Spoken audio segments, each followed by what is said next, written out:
les uns les autres, hein, pour que ça ne se dément pas. Mais on est aussi venu pour rencontrer le Seigneur et lui dire notre admiration, notre reconnaissance, notre joie de son salut. Et c'est ce qu'on doit exprimer par ce premier chant. Hein. Me voici, confondu par ta majesté, sûr de ton amour, pardonné. Je me présente devant toi. Tu m'as trouvé tel que je suis et tu m'as donné la vie. Chantons ensemble.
Je voudrais souhaiter la bienvenue à chacun et à chacune. Voilà, qu'on se sente tous libres ce matin, hein, que le Seigneur décharge nos cœurs de ce qui a fait les tracas, les soucis, peut-être les ennuis hein, de cette semaine, et qu'il nous permette de lever nos yeux vers lui, de contempler sa majesté, de nous émerveiller à nouveau de sa personne, de nous réjouir de son œuvre en notre faveur.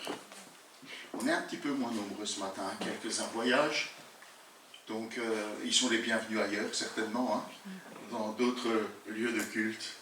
Voilà, en tout cas, le mois de mai est comme ça, hein, avec les week-ends, les ponts, les grands, les petits ponts. Voilà. Hein? Les aqueducs. Hein, ouais, t'aimes les grands ponts, toi. Voilà, en tout cas, que le Seigneur nous bénisse chacun et chacune ce matin. J'ai demandé à Ruth si elle veut bien introduire ce culte par la prière. Seigneur, nous avons chanté que c'est toi qui fais grâce, c'est toi qui prends plaisir en tes enfants.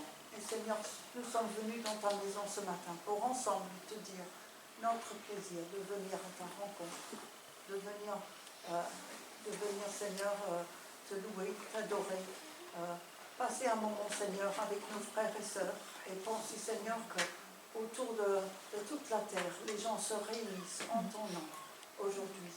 Seigneur, merci de faire partie de cette famille que tu réunis. Merci, Seigneur, d'être celui qui nous sauve, celui qui nous aime, celui qui nous fait, qui nous donne le pardon chaque fois qu'on revient vers lui. Seigneur, merci de ce pardon, merci de ta grâce, merci de nous voir au travers de Jésus, qui est retourné chez toi. Seigneur, nous sommes éblouis par qui tu es, et nous voulons te le dire haut et fort. Seigneur, béni sois-tu. Amen. Amen. Amen. Il est majestueux. Vous le croyez? Est-ce que vous êtes émerveillés par ce qu'il fait en votre faveur? Est-ce que son œuvre et sa personne continuent à vous toucher? Est-ce que vous pouvez dire à Jésus, Seigneur, nul n'est comme toi pour moi? C'est ce que nous voulons dire ensemble. Ô Jésus, mon Sauveur, Seigneur, nul n'est comme toi.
Psaume 34 ce matin.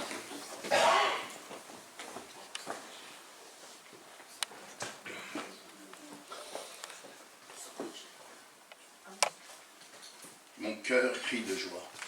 Et je crois que c'est ce qu'exprime David dans ce psaume. Je commence au verset 2. Je bénirai l'Éternel en tout temps et à jamais mes lèvres le loueront. Mon sujet de fierté, c'est l'Éternel. Que les humbles l'entendent et qu'ils se réjouissent. Venez, proclamez avec moi que l'Éternel est grand, exaltons-le ensemble. Moi, je me suis tourné vers l'Éternel et il m'a répondu. Oui, il m'a délivré de toutes mes frayeurs. Qui regarde vers lui est rayonnant de joie et son visage n'aura pas à rougir de honte. Un malheureux a appelé et l'Éternel a entendu, car il l'a délivré de toutes ses détresses. L'ange de l'Éternel campe autour de ceux qui les craignent et il les délivre. Goûtez et constatez que l'Éternel est bon. Oui, heureux l'homme qui trouve son refuge en lui. Craignez donc l'Éternel, vous, membres de son peuple saint, car pour ceux qui le craignent, il n'y a pas de manque. Le lion peut connaître la disette et la faim, mais pour ceux qui se tournent vers l'Éternel, il ne manque aucun bien. Venez mes fils, écoutez-moi, et je vous apprendrai à craindre l'Éternel. Qui désire une longue vie? Qui souhaite vivre de nombreux jours pour goûter au bonheur? Qu'il veille sur sa langue pour ne faire aucun mal, qu'aucun propos menteur ne passe sur ses lèvres. Détourne-toi du mal et fais ce qui est bien. Cherche la paix avec ténacité. Les yeux de l'Éternel se tournent vers les justes, son oreille est tendue pour écouter leurs cris. Mais l'Éternel s'oppose à ceux qui font le mal pour ôter de la terre jusqu'à leur souvenir. Lorsque les hommes justes lancent leurs cris vers lui, l'Éternel les entend. Aussi, il les délivre de toute leur détresse. Car l'Éternel est proche de ceux qui ont le cœur brisé. Il sauve ceux qui ont le cœur, un esprit abattu. De nombreux malheurs atteignent le juste, mais l'Éternel le délivre de tous. Il veille sur ses eaux et aucun d'eux n'est brisé. Le malheur fait mourir le méchant, les ennemis du juste porteront leur condamnation, mais l'Éternel sauve la vie de tous les serviteurs, et ceux dont il est le refuge ne seront jamais condamnés. Beau psaume, n'est-ce pas? Amen. Certainement, vous avez souvent repassé dans votre cœur des versets ou des parties de ce psaume, pour vous redire ou pour constater dans votre vie combien l'Éternel est. Moi, je l'ai médité parce qu'on l'a vécu ensemble. Le Seigneur a manifesté sa bonté envers son Église, envers moi, envers sa famille.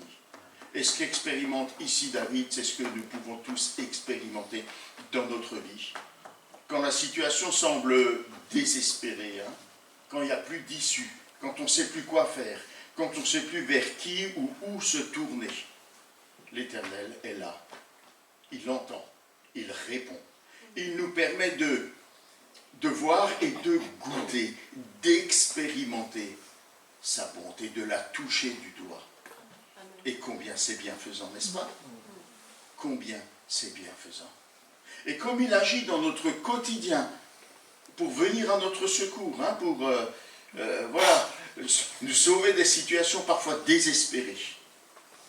Il a agi aussi, comme le psaume le finit, il est le sauveur, celui qui délivre, celui qui se confie en lui de la condamnation. Dieu s'est souvenu de nous pour nous sauver. Il a donné son Fils et il nous a délivrés d'une situation de laquelle nous ne pouvions nous sortir par nous-mêmes. Il est le Dieu des causes désespérées, n'est-ce pas? Et combien de fois on est dans une cause désespérée dans nos vies? Et devant l'éternité, notre cause était désespérée. Il a donné Jésus pour nous. Et il nous a sauvés. Il nous a sauvés de notre vaine manière de vivre. Il nous a sauvés du péché. Il nous a sauvés de notre méchanceté naturelle. Il a changé nos vies. Mais il nous a aussi sauvés de la condamnation éternelle pour nous promettre la vie éternelle avec lui. Ô Jésus, mon Sauveur, nul n'est comme toi. C'est vers toi que nous voulons tourner les yeux ce matin. Tournez les yeux vers le Seigneur. Et écoutez-le chuchoter à votre cœur. Je t'aime d'un amour éternel. C'est pourquoi je te conserve ma bonté. Chantons ensemble.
Je partageais avec plusieurs personnes ce que le Seigneur a fait en notre faveur.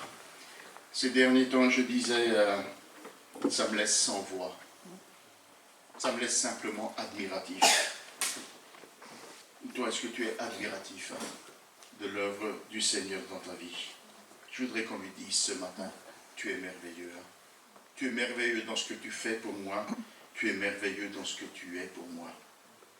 Chantons ensemble. Tu es merveilleux. Et après ce chant, on pourra prendre le temps, les uns, les autres, de dire au Seigneur, de lui apporter notre reconnaissance et notre joie avec nos propres paroles.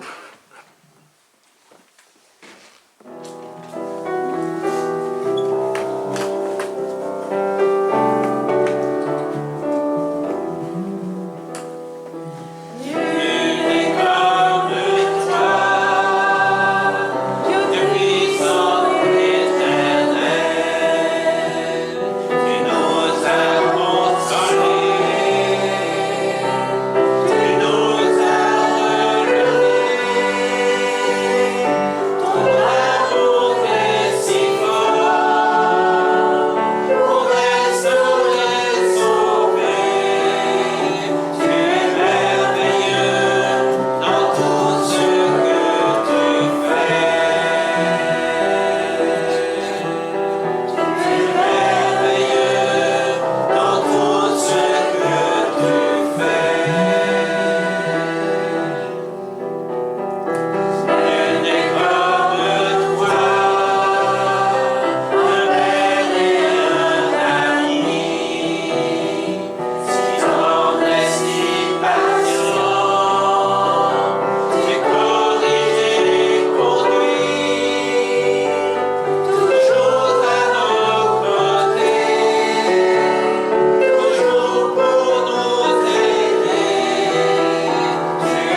C'est vrai, Seigneur, que nous sommes éblouis par la beauté de ta personne.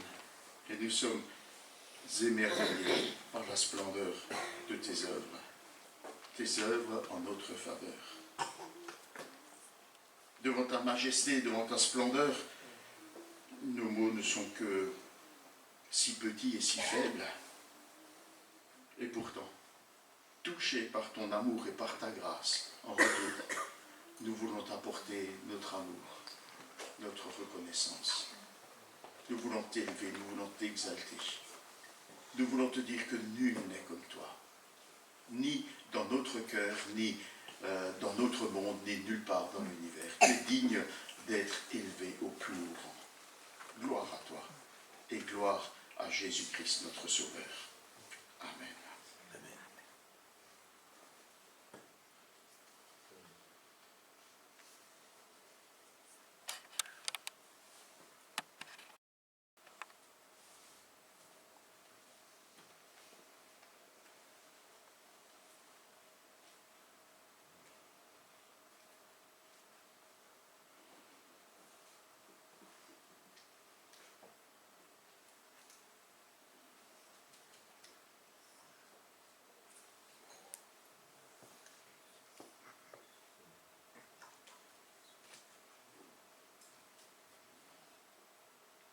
Éternel, tu es notre espoir dans les moments où on se sent. Et sa bonté ne fait jamais défaut pour nous dans notre quotidien. Nous voulons le remercier, le louer pour sa bienveillance. Et c'est ce que nous voulons chanter maintenant.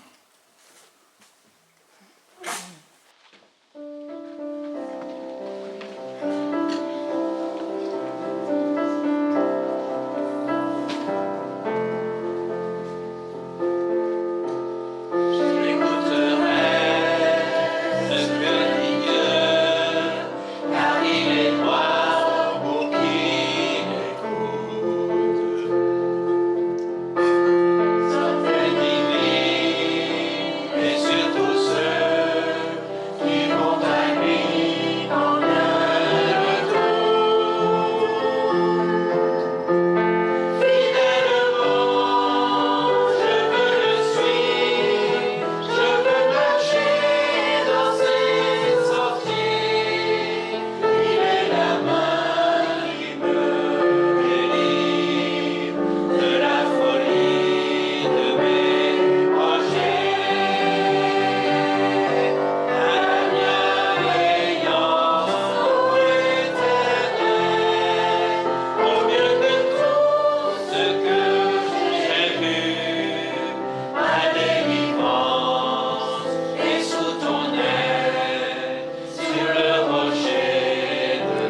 répéter cette relation bienveillante que Dieu entretient avec ses enfants, avec chacun et chacune d'entre nous.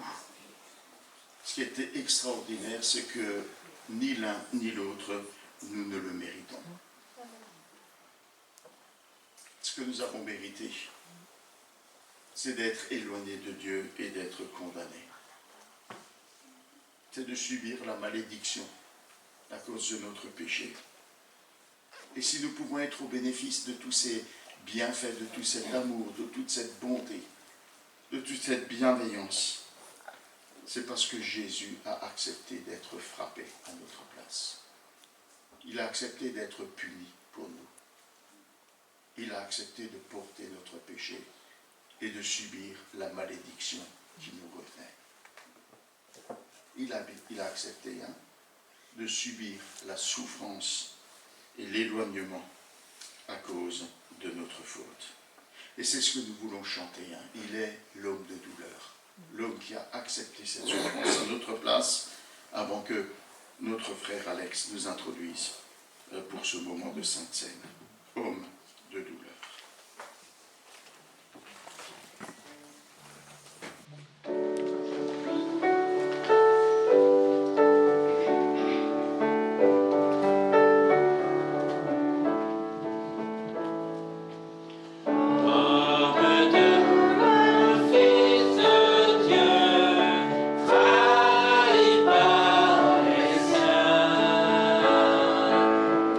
Le fardeau de nos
Voilà. Ça marche. J'aime beaucoup ce cantique. Hein. C'est assez sympa. J'avais envie de jouer ce matin à la basse, donc merci Bastien de m'avoir laissé un peu la place. Je suis fouillé, c'était bien. Voilà. Alors nous allons participer au repas du Seigneur, la fraction du pain ou la scène. C'est un moment où nous exprimons notre gratitude envers Dieu. Marc nous a introduit ce matin pour manifester notre louange, notre adoration. Le moment de la scène, c'est un moment d'action de grâce, d'où le terme Eucharistie dans certains milieux, qui veut dire rendre grâce. Alors, ça s'inspire de Luc au chapitre 22, verset 17. Puis il prit une coupe, prononça la prière de reconnaissance et dit « Prenez cette coupe et partagez-la entre vous. » Alors cet temps mis à part dans la vie de l'Église fait partie de 2 ordonnances données par le Seigneur. C'est un petit rappel. L'autre étant le baptême. Le baptême d'eau est le mode indiqué par l'Écriture pour signifier notre identification à la mort de Christ et à sa résurrection.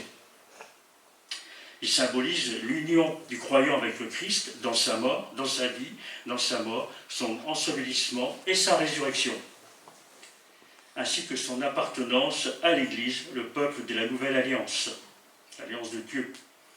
Il s'agit là d'un acte fort. Il est un symbole que je qualifierais, moi, d'initiation et d'introduction dans l'Église et à la vie chrétienne.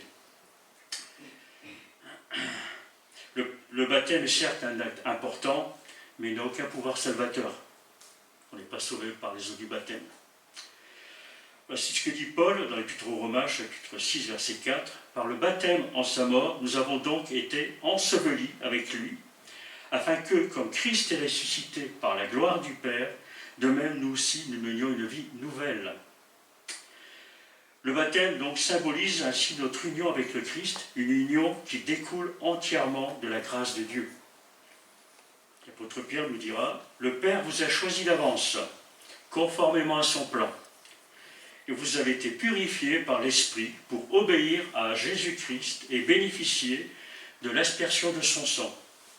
Que la grâce et la paix vous soient abondamment accordées. » Alors de son côté, la scène est une réaffirmation de notre engagement initial envers le Christ, symbolisé bien sûr par le baptême.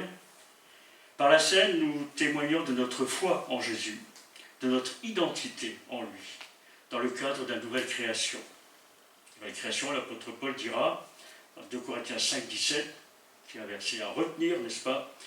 Ainsi, si quelqu'un est uni à Christ, il appartient à une nouvelle création. Les choses anciennes sont passées. Voici les nouvelles choses sont venues.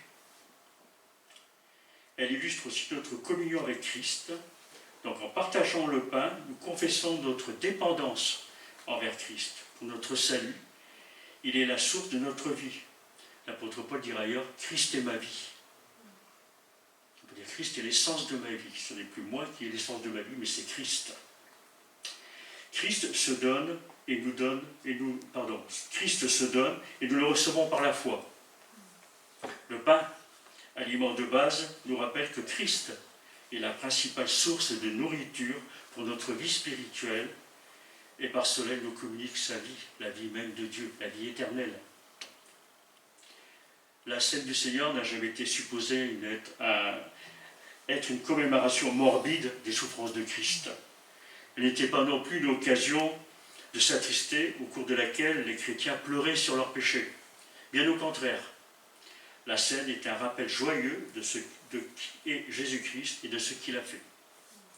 C'est un rappel, une proclamation de sa victoire glorieuse sur le calvaire qui sera célébré à son futur retour par ceux qui lui appartiennent. La scène du Seigneur est une célébration, c'est un banquet de joie marqué par le partage et l'action de grâce.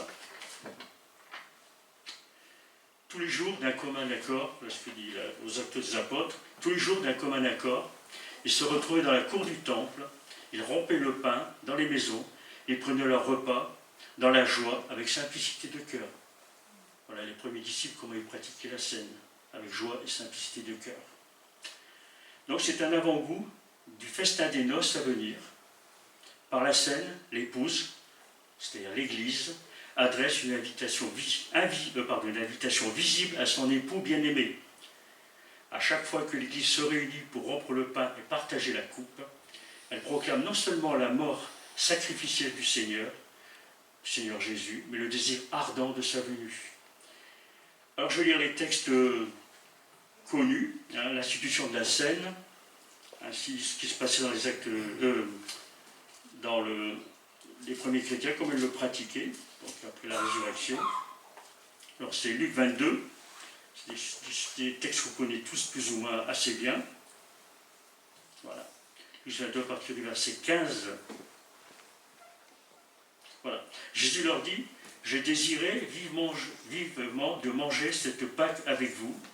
Bon, je prends une vieille version un peu lourde parfois. Avec vous, avant de souffrir, car je vous le dis, je ne la mangerai plus jusqu'à ce qu'elle soit accomplie dans le royaume de Dieu. Et ayant pris cette coupe et rendu grâce, il dit, prenez cette coupe et distribuez-la entre vous. Car je vous le dis, je ne boirai plus désormais du fruit de la vigne jusqu'à ce que le royaume de Dieu soit venu. Ensuite, il prit du pain, et après avoir rendu grâce, il le rompit, et le leur donna en disant, ceci est mon corps, qui est donné pour vous, faites ceci en mémoire de moi. Il prit de même la coupe après le souper, et la leur donna, en disant, cette coupe est la nouvelle alliance en mon sang, qui est répandue pour vous. Voilà, je vais lire ça. Il y a 1 Corinthiens 11, chapitre 11, bien sûr 23-26. Voilà ce qui se passe dans les... Pardon.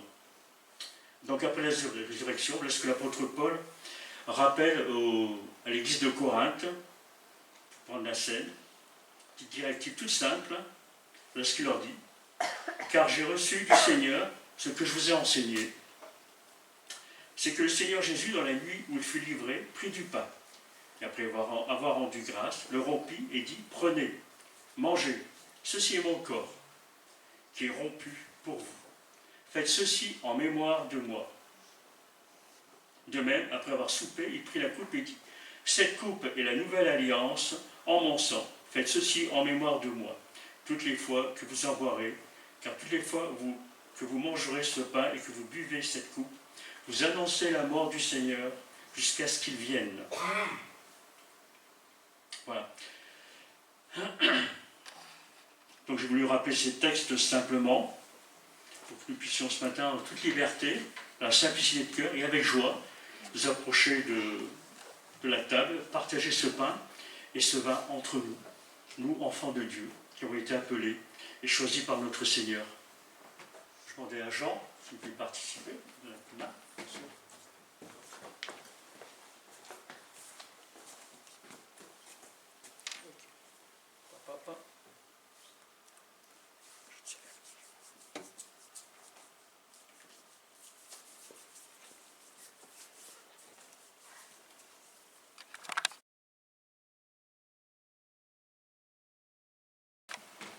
Voilà, nous continuons donc notre exploration du livre des Actes. On a déjà fait le chapitre 1er, où nous voyons donc que les disciples ont pu contempler le Seigneur qui est parti donc dans les cieux, et il restait d'ailleurs bouche bée, donc sans bouger comme cela. Il a fallu qu'un ange leur dise, mais pourquoi vous tenez-vous là comme ça, homme galiléen? Et ce Jésus que vous avez vu par contre au ciel reviendra de la même manière pour vous chercher donc en ce temps. Et ensuite donc ils ont désigné un remplaçant pour Judas, et voilà, nous les retrouvons donc maintenant 50 jours après donc la résurrection du Seigneur, au moment de la Pentecôte.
lisons le chapitre 2.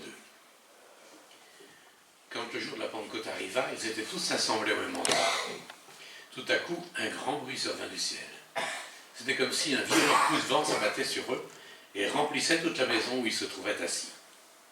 Au même moment, ils virent apparaître des sortes de langues qui ressemblaient à des flamèches.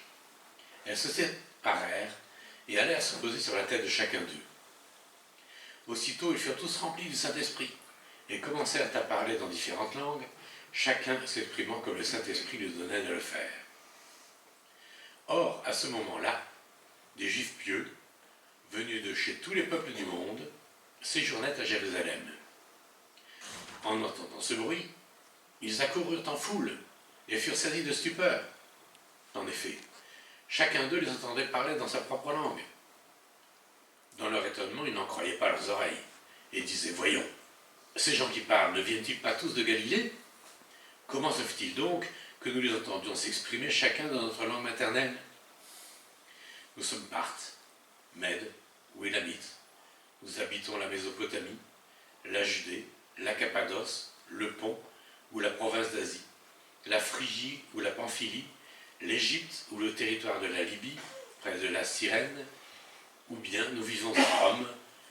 Nous sommes juifs de naissance ou par conversion, nous venons de la Crète ou de l'Arabie, et pourtant chacun de nous les entend parler dans sa propre langue des choses merveilleuses que Dieu a accomplies.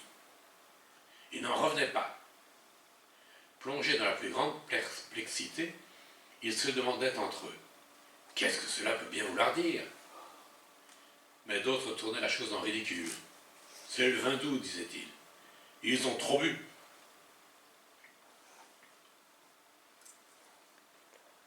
Alors Pierre se leva, entouré des 11, et d'une voix forte, il dit à la foule, « Écoutez-moi bien, vous qui habitez la Judée, et vous tous qui séjournez à Jérusalem. Comprenez ce qui se passe. Certains d'entre vous insinuent que ces hommes seraient ivres. Pas du tout. Il est à peine 9 heures du matin, soit la 3e heure du jour pour la façon de compter juive. Mais maintenant se réalise ce qu'avait annoncé le prophète Joël. Voici, il arrivera, dit Dieu, dans les jours de la fin des temps, je répandrai de mon esprit sur tout le monde, vos fils, vos filles prophétiseront, vos jeunes gens par des visions, vos vieillards par des songes recevront des révélations. Oui, sur mes serviteurs comme sur mes servantes, je répandrai de mon esprit en ce jour-là. Ils prophétiseront. Je ferai des miracles, et là-haut dans le ciel, et ici-bas sur terre, des signes prodigieux. Du sang, du feu, des colonnes de fumée, et le soleil s'obscurcira, la lune deviendra de sang, avant la venue du jour du Seigneur, ce jour grand et glorieux. Alors seront sauvés tous ceux qui invoqueront le Seigneur. Citation du livre de Joël, chapitre 3. Écoutez bien, Israélites, ce que j'ai à vous dire. Vous le savez tous, Jésus de Nazareth, cet homme dont Dieu vous a montré qu'il l'approuvait, en accomplissant par son moyen au milieu de vous des miracles, des signes et des actes extraordinaires. Il a été livré entre vos mains conformément à la décision que Dieu avait prise et au projet qu'il avait établi d'avance. Et vous, vous l'avez tué en le faisant crucifier par des hommes qui ne connaissent pas Dieu. Mais Dieu a brisé les liens de la mort. Il l'a ressuscité, car il était impossible que la mort le retienne captif.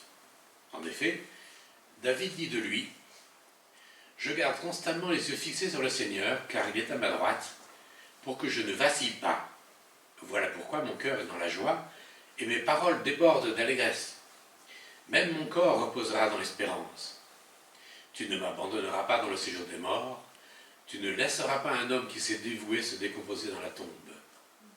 Car tu m'as fait connaître le chemin de la vie, et tu me combleras de joie en ta présence. » Mes frères, permettez-moi de vous parler franchement. Le patriarche David est bel et bien mort et enterré. Son tombeau existe encore près d'ici aujourd'hui. Il était prophète, et il savait que Dieu lui avait promis, sous la foi du serment, de faire asseoir sur son trône un de ses descendants. Ainsi, il a entrevu par avance la résurrection du Messie, et c'est d'elle qu'il parle, en disant que Dieu ne l'abandonnera pas dans le séjour des morts, et qu'il ne laissera pas son corps se décomposer. Dieu a ressuscité ce Jésus dont je parle. Nous en sommes tous témoins. Ensuite, il a été élevé pour siéger à la droite de Dieu. Et maintenant, comme Dieu l'a promis, il a reçu du Père l'Esprit Saint et il l'a répandu sur nous. C'est là ce que vous voyez et entendez. En effet, David, lui, n'est pas monté au ciel, mais il a dit, « Le Seigneur a dit à mon Seigneur, viens siéger à ma droite, jusqu'à ce que j'aie mis tes ennemis à terre sous tes pieds. » Voici donc ce que tout le peuple d'Israël doit savoir avec une entière certitude. Dieu a fait Seigneur et Christ ce Jésus que vous avez crucifié. Ce discours toucha profondément ceux qui l'avaient entendu. Ils demandèrent à Pierre et aux autres apôtres, « Frères, que devons-nous faire ?» Pierre leur répondit, « Repentez-vous et que chacun de vous se fasse baptiser au nom de Jésus-Christ pour que vos péchés vous soient pardonnés. Alors, vous recevrez le don du Saint-Esprit, car la promesse est pour vous, pour vos enfants et pour ceux qui vivent dans les pays lointains, tous ceux que le Seigneur, notre Dieu, fera venir à lui. » Pierre continuait avec instance à leur adresser d'autres paroles pour les persuader, et il les encourageait en disant « Recevez le salut, séparez-vous de cette génération dévoyée. »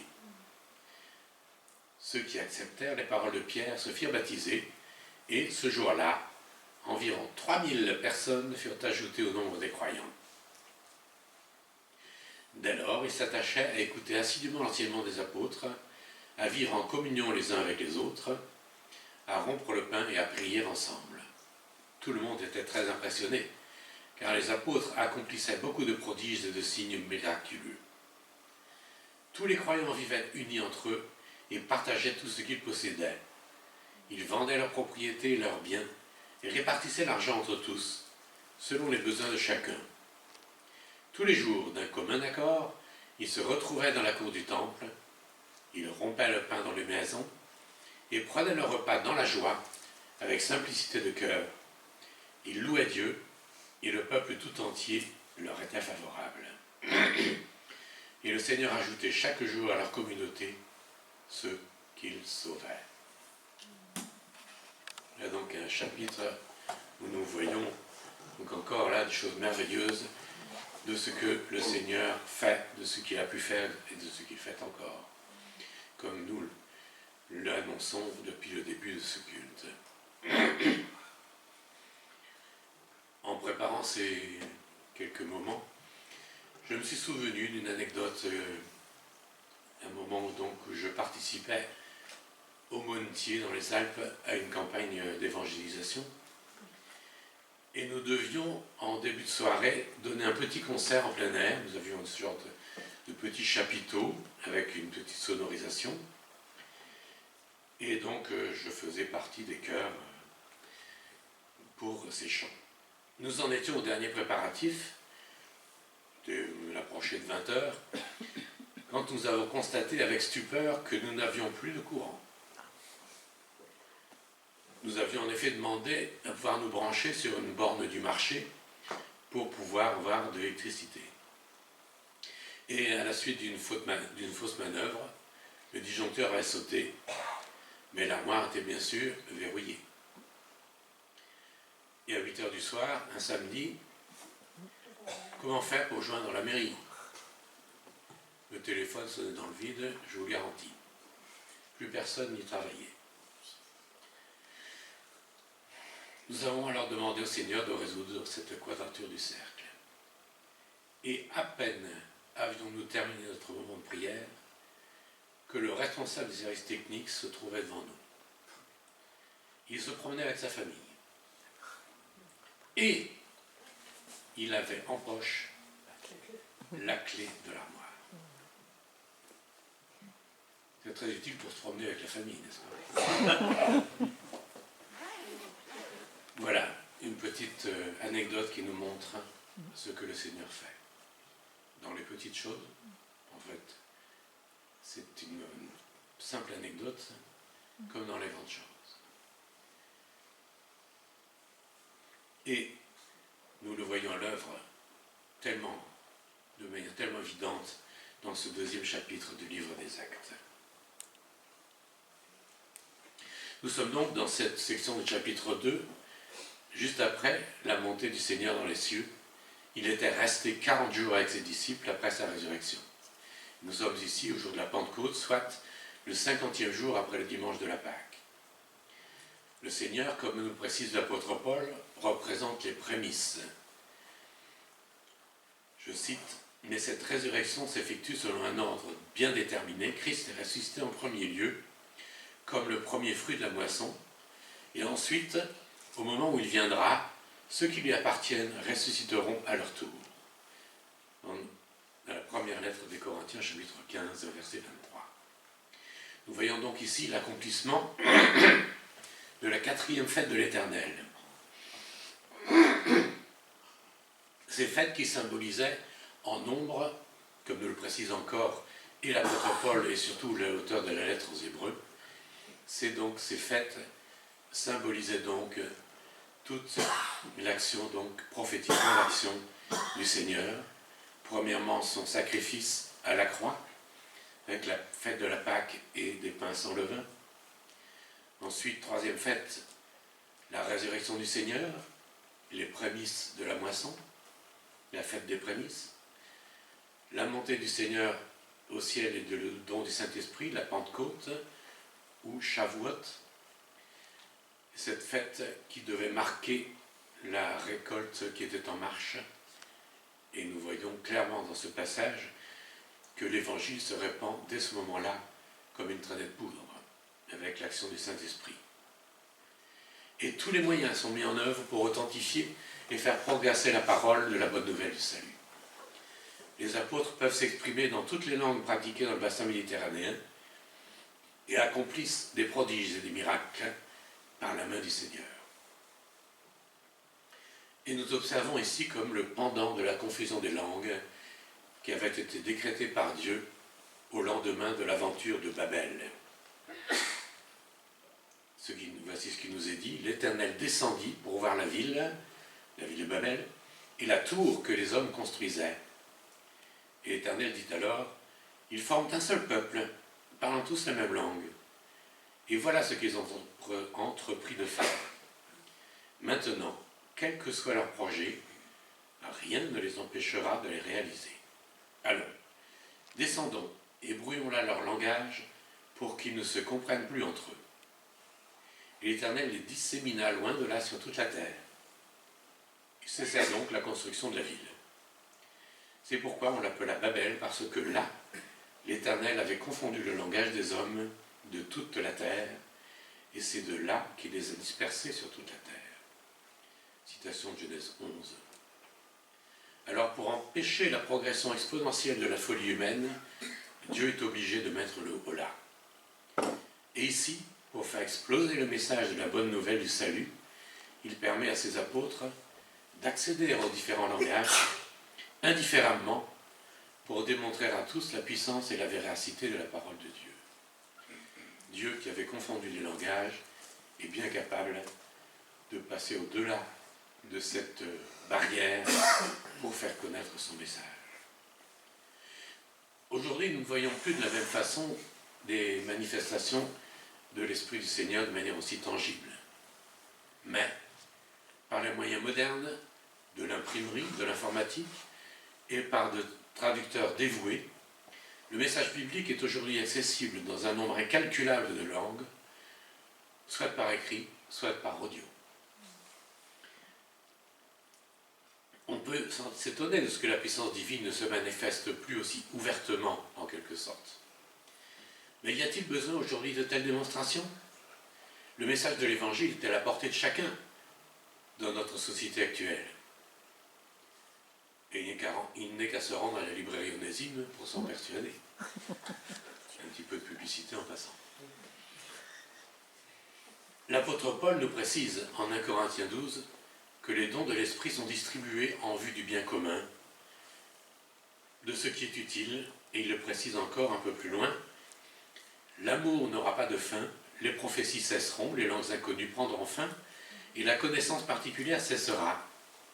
Notre connaissance est partielle, et partielles sont nos prophéties, mais le jour où la perfection apparaîtra, ce qui est partiel cessera. 1 Corinthiens 13.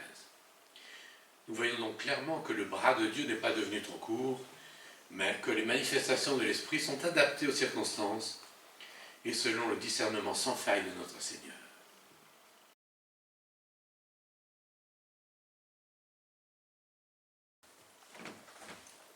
Voilà, nous arrivons à la fin du culte et au moment des annonces.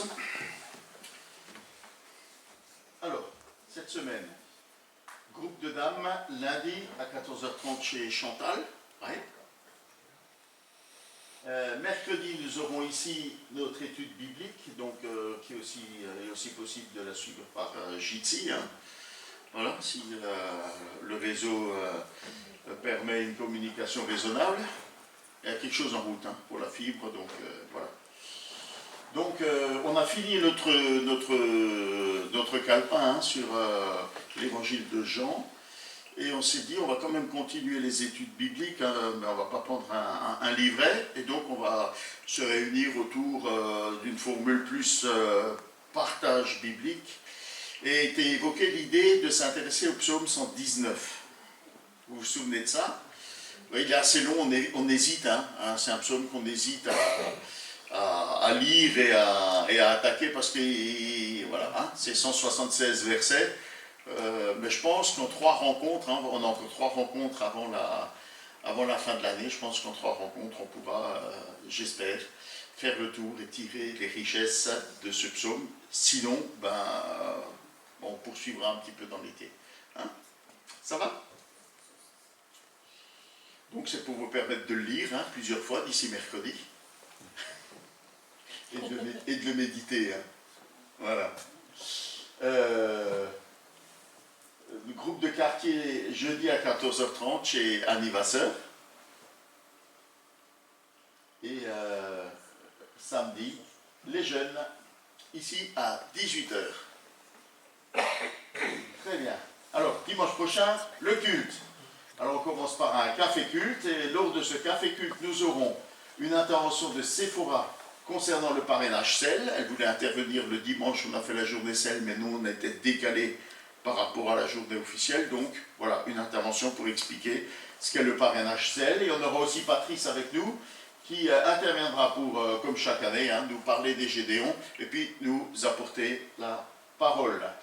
Donc voilà, ça c'est dimanche prochain, sel Gédéon. Et puis plus loin dans nos agendas, le 14 juin, retenez cette date importante, journée, travaux et entretiens. Chacun, chacune est bienvenue, toutes les compétences pourront être mises à contribution. Et si tu te sens incompétent en tout, c'est que tu auras l'occasion d'apprendre beaucoup de choses. Voilà. Donc, tout le monde est bienvenu, compétent, incompétent, chacun peut venir, chacune, pour donner la main pour cette journée de travaux. Ruben, tu as eu anniversaire? Voilà. Sébastien, c'est pour ça qu'il s'est sauvé. Il ne voulait pas recevoir la bise. Hein. Voilà. Voilà, on peut aussi préciser que c'est la fête des mamans. Hein. Si vous avez oublié, sautez sur votre téléphone en sortant du culte. Voilà. Alors, nous avons vu hein, que le Seigneur manifeste son amour, sa bonté, sa bienveillance envers nous, pour prendre soin de nous, hein, pour que nos cœurs soient dans la joie, pour nous rendre libres aussi, hein, libres de l'acclamer, c'est ce que nous avons fait ce matin, mais aussi libres de le proclamer, de le faire connaître autour de nous. Et on veut finir ce culte par ce chant « Règne en moi, libre de nos chaînes, nous marchons vers toi ». C'est toi que nous acclamons et c'est toi que nous voulons proclamer dans cette semaine qui est devant nous. Et je voudrais qu'on parte avec ce verset. Hein. Je t'aime d'un amour éternel. C'est pourquoi je te conserve ma bonté. Et cette bonté, qu'on puisse la voir et la goûter, l'expérimenter tous les jours hein, durant cette semaine.